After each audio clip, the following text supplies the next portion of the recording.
and like I said, I know Steve for a long time, and I think what I like when I've been watching the videos that you keep on pointing out, is like the social economic part, the economics of it. Because if people have food, have a roof over their head, can sustain and take care of their family, then the other things become more important to them. Everything ain't for everybody, and I see that a lot of times where sometimes duplication. I look at, say, like I said, knowing from before, I probably was in the barbershop before he was working in the barbershop. I was going to the barbershop. So now look, now seeing him come from sweeping floors to cutting, as an apprentice, to being a licensed barber, moved a couple places, now owns, a great barbershop. That's like me now. I'm like, man, see, getting it. I'm gonna start cutting. Nah, I can't do that. That ain't for me. Now we can do some business together. We could do business. Right. We could do business, but I can't do what he could do. You know what I'm saying? I wasn't blessed with that talent, so why I'ma fake it?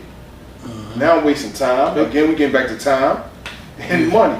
That's what it was about, because when some of the people is like, all right, I see the type of money CJ getting, so I want to be a barber, so I can have that type of money.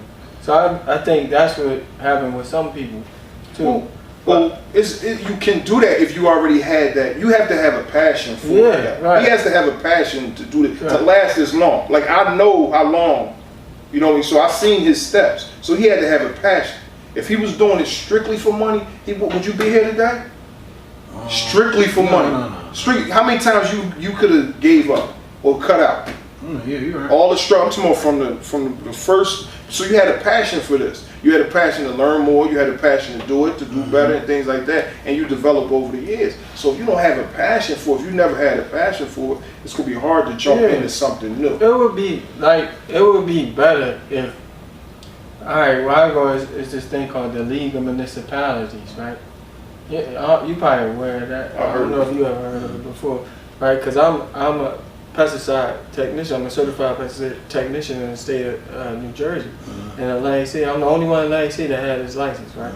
So they got this thing called the League of Municipalities, where they all come together and they network, and they tell you about things that's going on. They tell you about the new products, like how you see all the new products for lawn care and stuff like that. And I'll be looking at that, I'm like, man, if the, like you said, you the barber, the clothing line guy, the landscaping guy, and all these people got together and they networked it and established something like that, then that would be like a... That's better. Yeah. That's better because everybody's bringing their strengths together to make a whole. And it's probably things that, Mr. Scott been trying to do, had, done back in the day. So that's something you might can get out of this also. Yeah. Bringing these people together, like he was doing the business thing, but bringing people that like-minded people. Because I've been hearing you say, people that's, as far as finances, economics, but people are bringing different strengths to the game. Yeah. And y'all was mentioning talking about building a team, right? You was like building a team. Everybody can't be the point guard. So that's the right, not to cut you off, but that's what my grandpa, I don't know if you heard the last one, my grandpa said that. He said it's 30,000 black people in Atlantic City. He's from Mississippi. Okay. This is a man that used to prune tobacco, right, in the South. And he said, if you got 30,000 black people asking for $1, that's $30,000. He said and you tell them, like, with this $30,000, we're gonna buy some property, right? Which they doing now with gentrification, right? And we're gonna buy this whole block and these houses and everything. We're gonna move all of us into this one area, right? With this $1. He said people gonna like the idea and they're gonna get more because they like $1 and that turns to $30,000 and I get a free place to live. He said, but they're gonna argue about who should get the first house. What you said.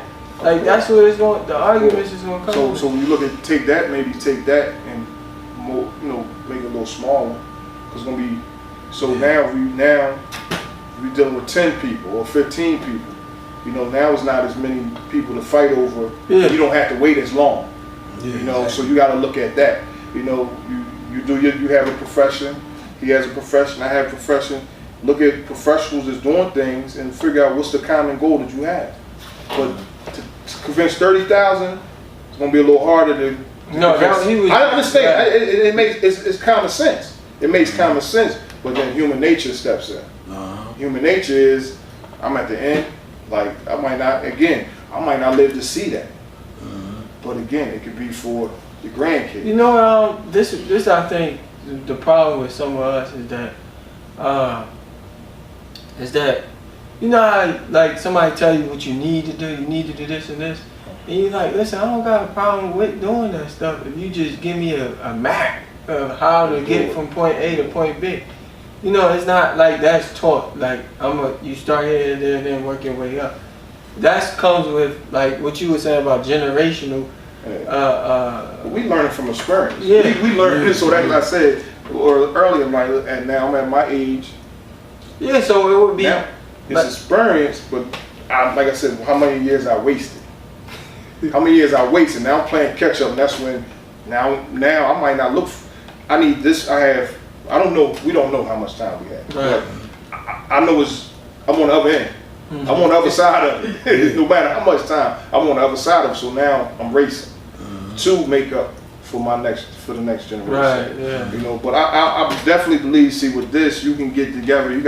It's a diverse group that's coming together, and you probably can start those different type of things. No, I think so too. This is going to be that vehicle to do that. Yeah. But like the network thing. Like, say if I said, listen, man, you trying to learn the aspects of, just to a young man, you trying to learn the aspects to clothing line business, you need to go talk to this brother.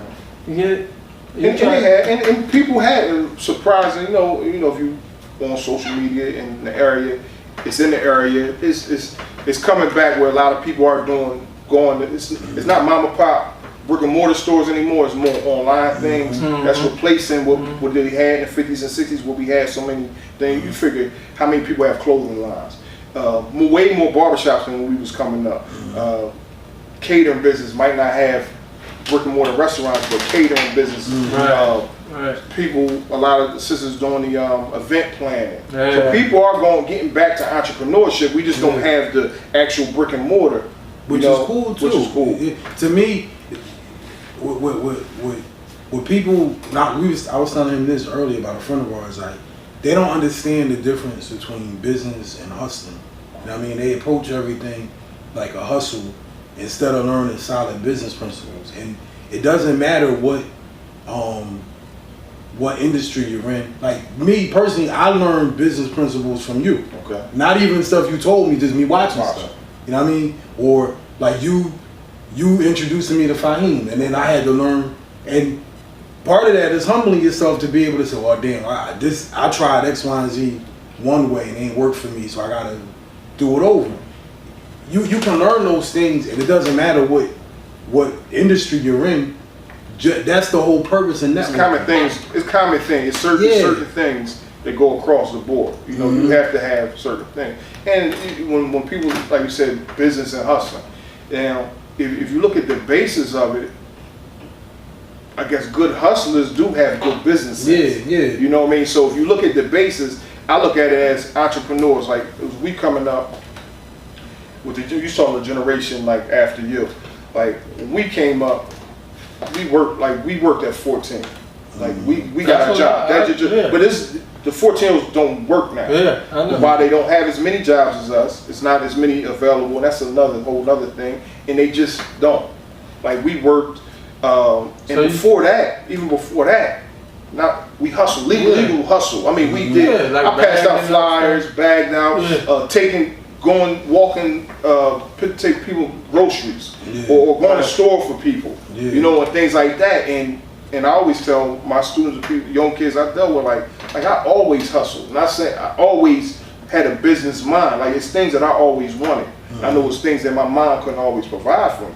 So if I say, okay, I want this by the end of the summer, I knew how to save. I knew how to hustle whatever I was doing. You know, wintertime, kids don't even shovel snow anymore. Like, some of these days on them fluffy days, that's $100, $150 a day. That's a pair of Jordans.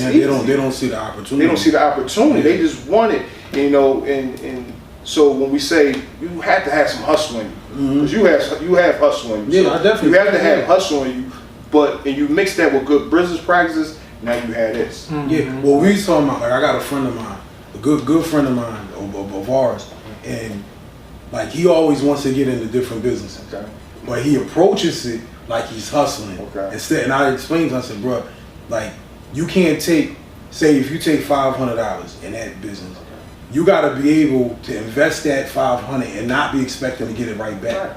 And with him, he don't understand. He's wanna like, flip. He yo, wanna he flip want to flip all the Right, time. I right, said, right. bro, in business, it ain't about the flip. It's about reinvesting into the business. And you know, he's not a good businessman. I mean, but you know, that's what I see a lot of times when I talk to younger people and they want to, not even just this business, any business that they ask me about, it's like, you know, especially when, and I'm learning this, me doing a barbershop ID, that's my first time doing retail, you know what I mean? But you can't expect to just get that money right back, you know what I mean? You have to keep putting it in, that way you have inventory. Inventory. You know what That's I mean? money to a businessman. Inventory is money. Yeah, it is. It's money. You gotta have inventory. You gotta kind of buy ahead also, Mhm. and that's what you can't take the hustling to the business, then you flip it, then you sell it all, then you gotta buy it. Like you gotta halfway, then you gotta sell half of it, then you gotta buy the next one. Exactly. You know what I mean? So when the flip come through,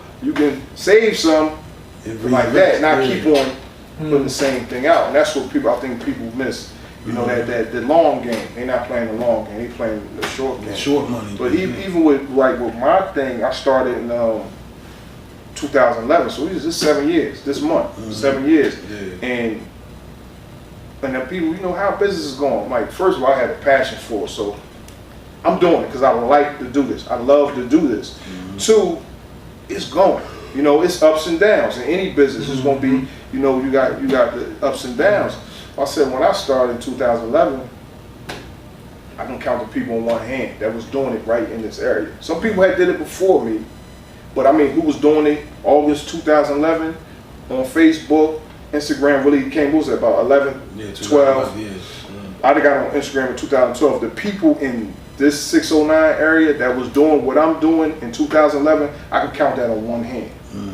Since then, we probably named names who put out a shirt, you know, did this. I probably go up to like 40, 50 different people. Yeah, they ain't keep it up. Didn't keep it up. Yeah. But now the people that are doing it right now is more than 5 people. That's still consistent. So right there, I have this little, this market, this little small market. So if I was splitting that market with 5 people in 2011, now we're in 2018, we're probably splitting that market with 15 people. My profit's down, right? Yeah. So what do I have to do as a businessman? And one of the little hashtags I'll say, sometimes I say bigger than my block. Now then you get the hustling mentality. I can't just, if it's 15 people on the block hustling, I need to go somewhere else. Because if I want to stay in business and I want to keep my passion going, I need to, now I'm going more, now I have to do the online store. You know, now I'm shipping out because not as many people in this 609 area is buying my stuff. But I'm still getting, people are still patronizing me or support me, whatever you want to say. But I had to ship out to sustain that business. That's how you grow. That's how you grow. You can't just be, like how many times local, like your boys, you with them every day. How many times they gonna keep on, you know what I mean? After a while, they saturated, they need to wear something else. So you gotta spread out. So that's when them business principles come in. You gotta know your market. And then you got how you're gonna expand your market. You know, and you have to offer different services and things like that. So you have to have, even if you didn't go to school for business, you have to have some sound business principles. Either you had to be apprentice to somebody, or you have to go in and read or watch a video to learn. Like we, and that's one thing. You don't have to be I went to college, formal setting, went to college.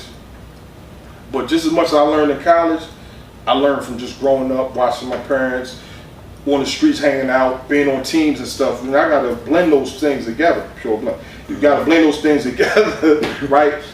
Because we gotta be lifelong learners. We cannot stop learning. We can't, you know, in everything. Team, business, life, family. We always gotta be, every day you need to learn something.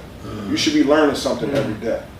You know, and these are common things that can go across the board to everything.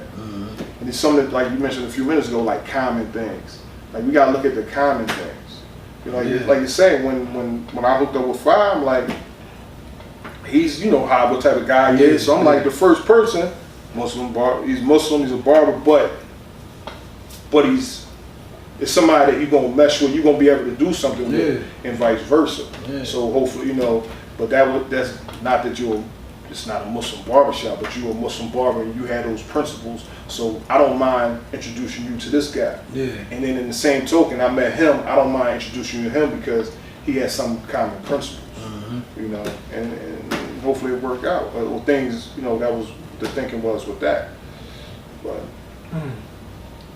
yeah, you gotta But that will also help you, like, it's networking. Yeah, it is definitely networking. Definitely networking. You know what I mean? Now I know people like that. But see, what my point, what I think is once you, like, I don't think everybody won't be an entrepreneur. Like, I don't think everybody can't be. But I think with, like the stuff Daryl used to teach me growing up, right? All this stuff. When I was a kid, it gets redundant. I hear it every day. Because you was there. Every day. No break. Like, man, come on, leave me alone. I don't hear that shit, man. But as I got older, like, cause I went on my super Muslim run too, right? Where I felt like, yeah, I'm doing this. Every day is going to save the world. I went on my Black Power run. I had all them different runs in my life, and then later on, like all that stuff he taught me, that's what come back later, and I'm like, damn, he kind of right, because that's the one thing we all got in common. You know what I mean? So if everybody's able to eat, you might not be eating a lot, but if you're eating, then you'll have money to, to give more charity, to support somebody else's business, to invest in another business. Like it all circles. But if you look at every other community, Jewish community, Italian community, the Spanish community, like even in all those communities, that's what they do. Everybody's not rich in every one of them communities, but everybody's eating, and they have things in the Chinese community. You can go to the Chinese restaurant, and if like you go in Chinatown, every restaurant ain't a Chinese restaurant. They got burger shop, they got Chinese food, they got pizza, whatever it is that they like. It's a Chinese guy that does it. You know what I mean? Like, I always said, like, because, I can cook, right? I would love to open up my own Chinese restaurant. Okay. Like, I would love, like, if I were able to open a joint, I would open a Chinese restaurant with black people cooking Chinese food. And if you're like, oh, why would you? I'm like, yo, man, we got a pizza place that's ran by Egyptians down the street. Yeah. You know what I'm saying? So why not? Why you couldn't do it? Yeah, why we can't do it? Yeah, Italian. Like exactly. That. Like, so the same way we can cook soul food and stuff, why can't we cook Chinese food? Why can't we? We can though. That's the thing. But we don't. But people think it's like a joke. Because like, all right, man, you're a black man cooking Chinese food. Yeah, you think it's a joke, but reality. I mean, people cook Chinese food in listen, man, I know because see the market where I live at, they cook all that stuff that they know what to cook. Yeah, and you like that. Yeah, they give you anything you want. We don't own ones that it just keep buying. Ain't none of them. Sometimes that's when the pride came in. We got too much pride. Yeah, like, that's what I said. Pride, could be a bad thing. I think people don't see the overall picture like we may see it. That's what it is. No, they don't. Yeah, they just like, nah, man, that's a joke. Yeah, they like, nah. Because if you get used to doing something the same way, you don't see outside of that. Yeah, that's why I believe what you said earlier about you change the culture, you change the people, man. Right. So we that's what we fighting right now. But as far as you said about everybody being entrepreneurs, and it just realistically could that happen? Realistically, because somebody has to work. Somebody has to work. You know what I mean? Somebody has to do. It's a lot of jobs in the community. There's a lot of professions in the community. But the people that have those strengths, we need to support them. Yeah, that's what and support is not always like, for instance, Barbershop. I know Sid, Keith, I knew him since he was a baby, Chewy for years and things like that. But I could support this barbershop without getting my hair cut in this barbershop. Right. And people need to understand that. That's the support could be a good word. Support, it could be a referral, a networking situation. So there's a lot of ways that we can support somebody. Yeah. So support is, because I've got a few instances where somebody said, it came back to me, a certain person wasn't buying my clothes because I only had one head. Exactly. I know, you know what I mean, people I mean, these barbers, I know from different. Kind of petty, man. It's real petty. It's real petty, but I ain't buying from him because he don't get his haircut from here. Like, well, I'm never gonna be able to get my haircut from. That's one thing you don't do is go to a bunch of barbers. You can stay with a steady barber, but for the people that I know, whether they might have used to cut my hair, or I know from other walks of life, I support their barbershops by other ways. So, and just like a lot of people do the, like you can't eat out every day. You know what I mean? So you got to pick and choose which restaurants you support or patronize. I like to use patronize, not support, because if I'm gonna give you money, it's because I like what you have. You know, but it might be a good word. You know what I mean? It might be a referral. You know, things like that. So that is support somebody's business, and people got to understand the difference between it. Support ain't always really that you have to be in there putting that dollar in there, because we only have a limited amount of resources anyway. Me personally, I like to cook at home. I like to cook at home, but I know it's during the week. It's people that I've dealt with in different walks of life that I they don't say it, but I feel like me personally, the way I am in my heart, I feel an obligation. I have to, you know, patronize that. Spend some money. I have to spend some money. Yeah. Because it's going, you know what I mean? Come back. It's going to come back. Yeah, but alright, like what you said, like it's different. Like if you went there Monday and I went there Tuesday and CJ went there Wednesday, that's showing support. That don't mean that you gotta come there every week, whether it's once a month or once in a while. But you came there, you get it. And I agree with you saying 100% because through social media, while you could say, well, he got this clothing line. A share support. Yeah. A share support because I know personally, you know, some people might just like I don't care. Like it might. It's not even no. But that's. I don't care. Like I don't know. I don't want to be arrogant. Like it's certain people that might not like that style. Yeah. So I understand that. I understand that. So it's not like I'm like, oh, you never bought nothing, or why you don't buy anything anymore. Like that's not support me is giving a good word, a referral. I appreciate that. Let me show you something. Some people. I've had times like where I've hired barbers before, right, in the past, and then you see this all the time. They'll get jealous because if I'm cutting your hair and then you stop going to me, you going to this guy or the guy in the street, and then they take it personal. Yeah. And you can't cut everybody here. People are they're gonna go where they feel comfortable. That made perfect sense. So now that I'm in business, like I try to tell these dudes, these other barbers, like it was a long time, all the barbers didn't talk to each other, right? And you know, everybody's competing. But it's like, yo, the reality is I can only cut but so many people every day. Time. Exactly. Limited amount of time. Exactly. It doesn't matter how popular you are, you know, I can only do with so much business. So then that's the whole point of having a barbershop. And so that way I can get a little bit, if you don't go to me, I got to figure out how I'm going to get you in the next barbershop. You know what I mean? Or if not him, then the next guy. Yeah. Just get him into the shop. Yeah, keep him in the shop. Now, if you don't come to the shop, then I have to figure out how can I do business with other barbershops. Okay. You know what I mean? That's why I got in the barber supply. Like, all right, so cool. Yeah, I can't cut everybody here. Multiple source of income. And I know that's something that probably Mr. Scott was preaching back then. Multiple source of income. But within your passion, within your field, where you ain't getting tricked up. You ain't just putting some money out and it's not going to come back. You know how many people I know that's in this business and then next thing you know, they electrician or some crap. And it's cool if you want to, like I want to be a chef one day. I don't want to work as a chef. But when I go, like somebody in here told me one day, they said, look, you know, why you want to go to school to be a chef? Just learn on YouTube. And I said, no, like if I want to do something, I want to do it the right way. I'm going to start at the bottom and I'm going to go to the top. That don't mean I want to go open up a restaurant. I want to know what you got. It's a passion. Yeah, you got to learn things the right way. But, you know, people don't understand like how to respect the protocol that comes with a certain, you know, and that's with anything. If you're working out, if you learning a religion, if you learning business, you know, you got to respect all the rules that go along with it. You can't just jump in there, you know what I mean?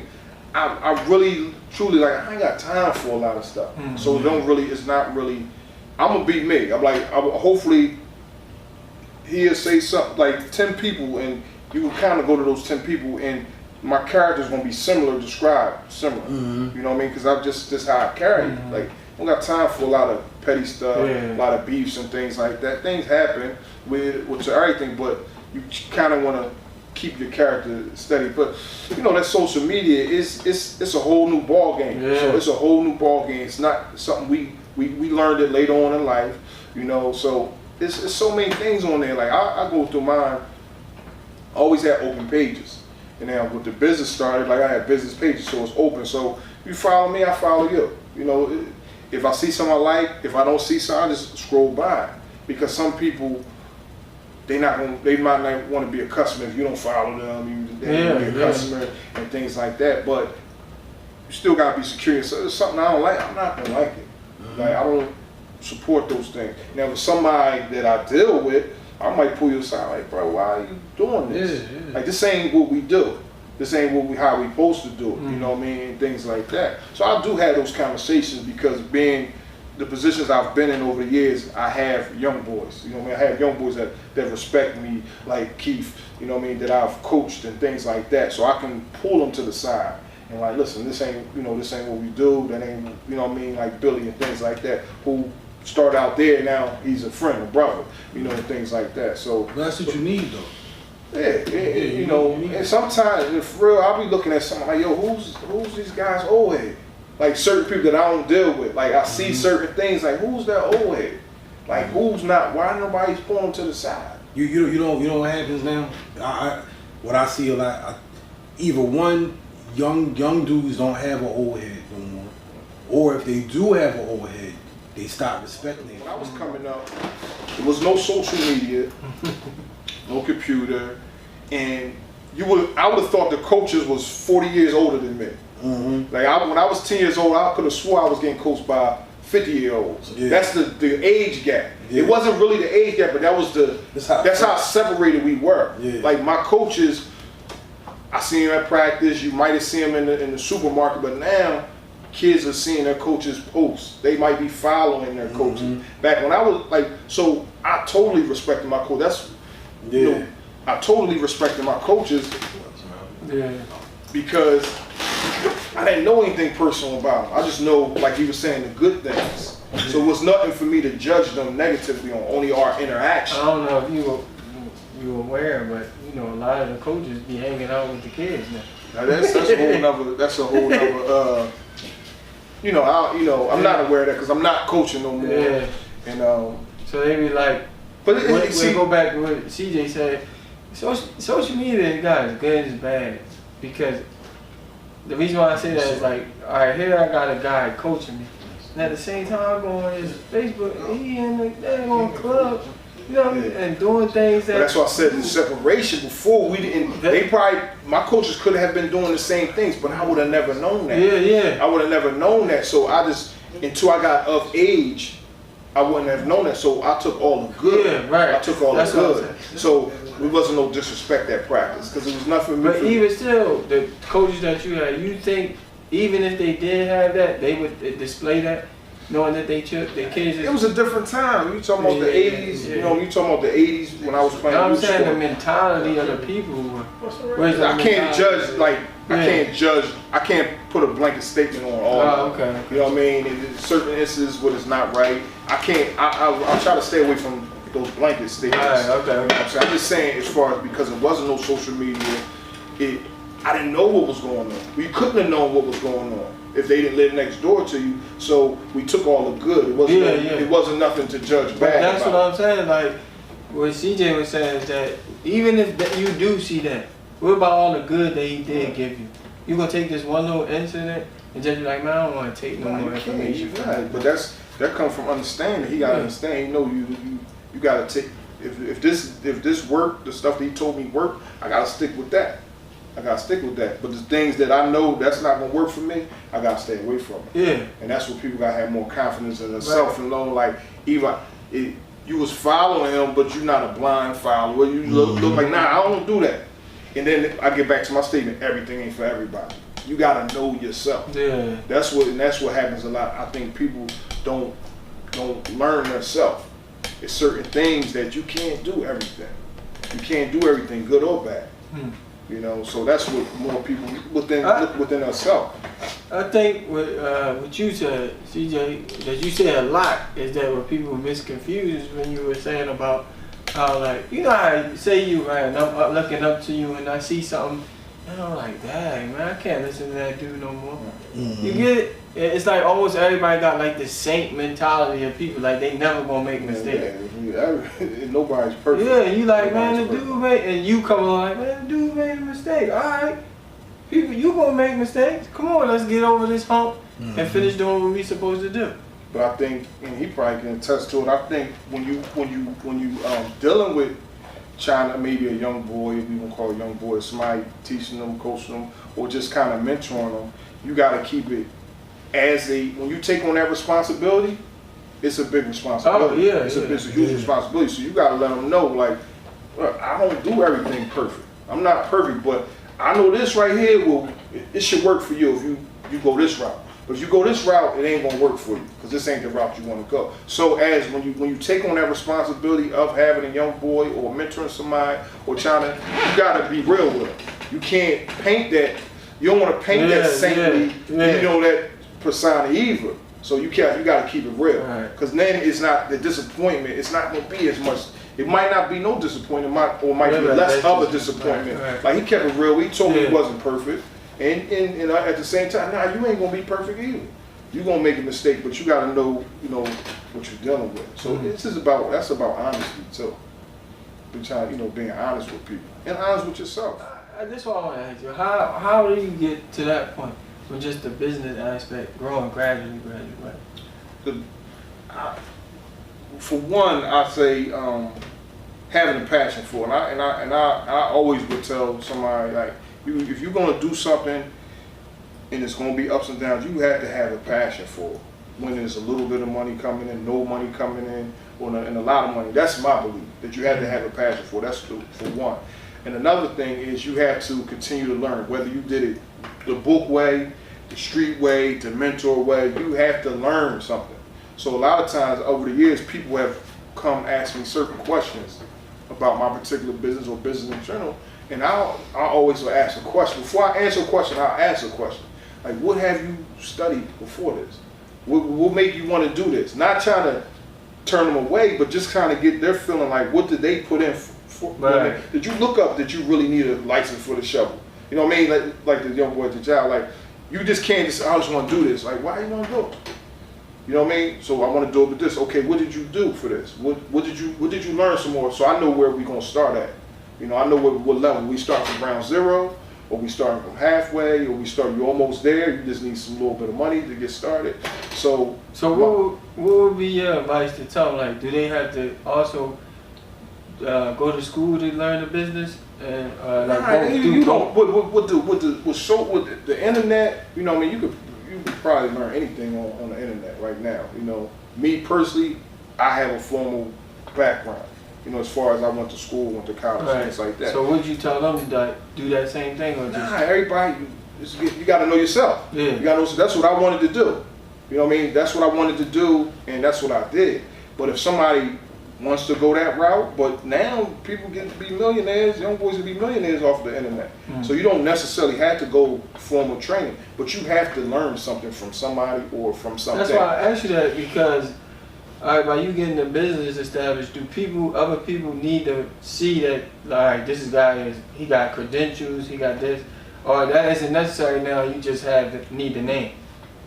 Nah, you don't necessarily need credentials. You need an idea. You can't just say, I want to do something. Like, what you want to do? Why you want to do it? What do it mean? That's what people have come to me, they want to start something. Like, what does the name mean? Does it mean something? Because the first thing somebody will ask you, what does it mean? So you got to be prepared. So you got to be prepared before you jump out that window. That's the only thing I would say to somebody older or younger. You got to prepare yourself before you jump out that window. How did you prepare yourself? Whether it was training, whether it was an apprenticeship, whether it's I saved enough money where I can kind of mess up a little bit. That's all preparation, but it's different preparation. Personally, I went to school because I went to school. That's what I wanted to do at the time. Right. But you don't necessarily have to do that to be an entrepreneur. All right, here's my question. Why did you stay here? Why did I stay here? Yeah. I'll say not even stay here, come back. Well, I'll say why I came back. And that's a good question, man. All right, left here, went to school in Washington, D.C. And sometimes I ask myself that question. right? Went through tough times, different situations. So originally, when I came back, coming up, went to school, played football in college.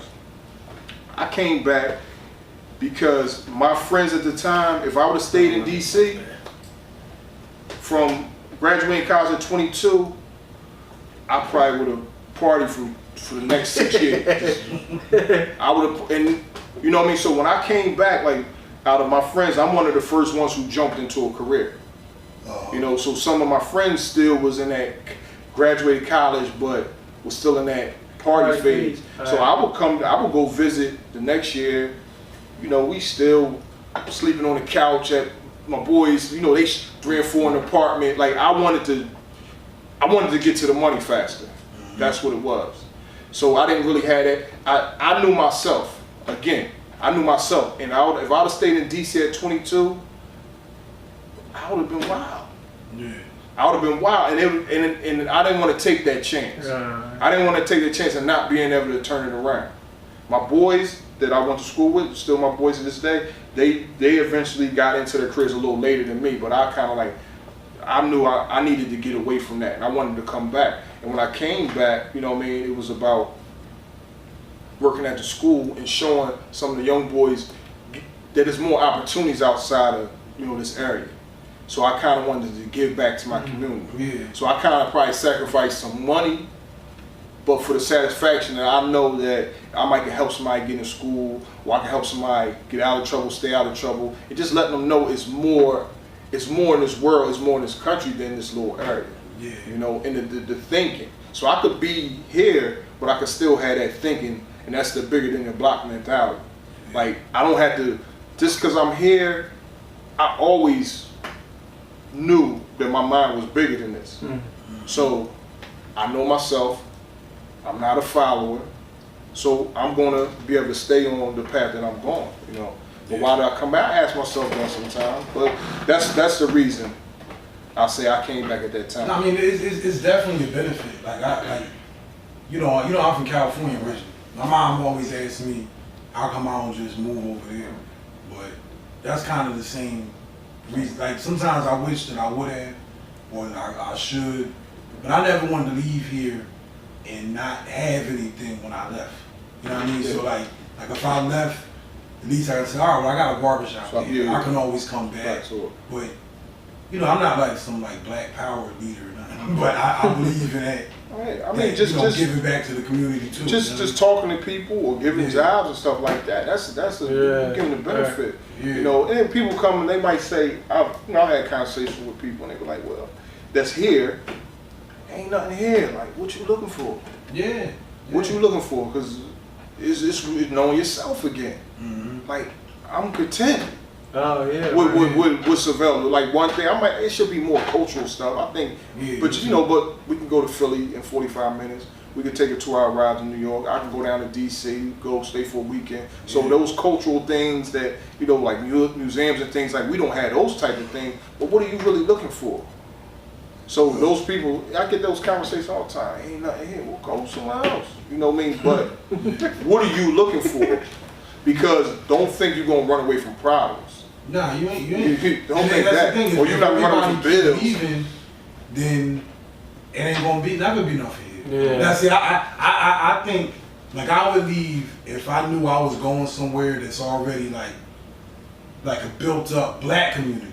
Okay. Not just the whole idea of having I would love to be like in a black Muslim community. Right. But if I can't get that, I would settle just for a place where black people live there. But I don't know too many places. Like you got like Atlanta or something, but then it's not as many opportunities that I don't think, because there's so many people doing so much. You know what I mean? What makes you think they're gonna let you in? Exactly. That's why I'm start over. Yeah, you starting over. So that's why I always said, well, try to build, on what you have. You know what I mean? It ain't just about like us. Like you got to think about the next generation and the generation after that. Profit? Yes, I'm making profit. Do I have a passion for it? Yeah, I have a passion for it. But now it gets to the point where I'm going to be doing this for years. Like, I love to do this, but I know like things that C was talking about on different shows. Now I'm looking to diversify my funds, like to do different things. Oh, okay. Maybe invest in different things because I probably won't. At a certain point, I'm gonna plateau. Right. Because social media, everybody can have a brand. You know, more people could be entrepreneurs than they could be 15, 20 years ago. So that's what I'm personally looking in within myself. I'm looking to diversify and get into other things now, other businesses.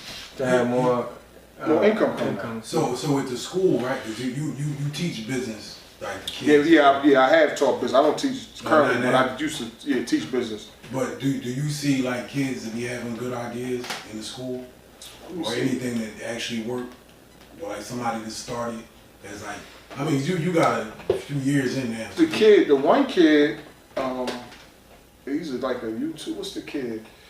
Dolly's son. From around Woodland, the kid. Yeah. Jay Versace. Yeah, like that was, he started as a freshman. Yeah. And I remember this kid, you know, he was a clown. Like, he was a real clown. Like, you know what I mean? But is a market for that type of comedy. Yeah. So he started that business in high school. You know, it's a couple guys. A guy just graduated this year. He's actually my mechanic is a former student. Yeah. He's a mechanic? He's a mechanic. Yeah, my actual mechanic is a former student. Another young guy just started this year. Knew he didn't want to go to college. He does like car detailing. Yeah. Like these some of the guys in because I want to support them or patronize them because they are good kids. You know what I mean? And I came across them. So you know, it's probably some more that I can think of. What about this guy? Oh yeah, definitely.